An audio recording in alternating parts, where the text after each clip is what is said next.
Welcome to I news. మంచుకొండల సాక్షిగా ప్రపంచ క్రీడా సమరం మొదలైంది. 2026 మిలన్ కోర్టినా వింటర్ ఒలింపిక్స్ లో పతకాల వేట షురూ కాబోతోంది. ప్రారంభోత్సవం ముగిసిన వెంటనే తొలి పతకాలను గెలుచుకోవటానికి అథ్లెట్లు సిద్ధమయ్యారు. ఈసారి తొలి రోజునే 6 క్రీడాంశాల్లో పతకాల నిర్ణయం జరగబోతోంది. ఇంతకీ ఆ ఫేవరెట్ ఈవెంట్స్ ఏంటి? ఏ దేశాలు పతక పట్టికలో బోర్డీ కొట్టబోతున్నాయి? ఈ స్పెషల్ స్టోరీలో చూద్దాం. మిలన్ నగరపు చలిగాలుల మధ్య క్రీడా స్ఫూర్తి వేడి రాజుకుంటోంది.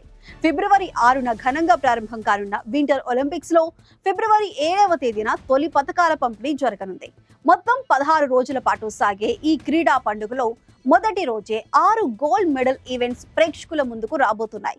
వీటిలో speed skating, cross country skiing వంటి ఉత్కంఠ భరిత పోటీలు ఉన్నాయి. ముఖ్యంగా మహిళల 3000 మీటర్ల స్పీడ్ స్కేటింగ్ ఈవెంట్ లో తొలి పథకం ఎవరికి దక్కుతుందా అని ప్రపంచ వ్యాప్తంగా క్రీడాభిమానులు ఆసక్తిగా ఎదురు చూస్తున్నారు.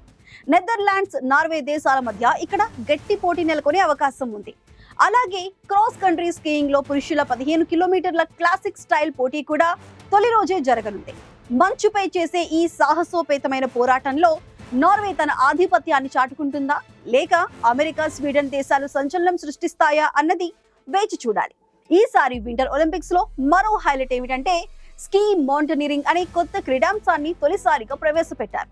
దీనివల్ల పతకాల సంఖ్య మరింత పెరగనుంది. ప్రారంభం రోజునే short track speed skating, mixed team రిలేలో కూడా మెడల్స్ నిర్ణయం అవుతాయి.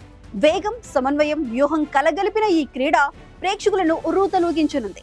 ఇటలీలోని మిలన్ కోర్టినా వేదికలుగా జరుగుతున్న ఈ ఒలింపిక్స్ లో ఆతిథ్య దేశం కూడా తొలి రోజే పతక ఖాతా తెరవాలని పట్టుదలతో ఉంది.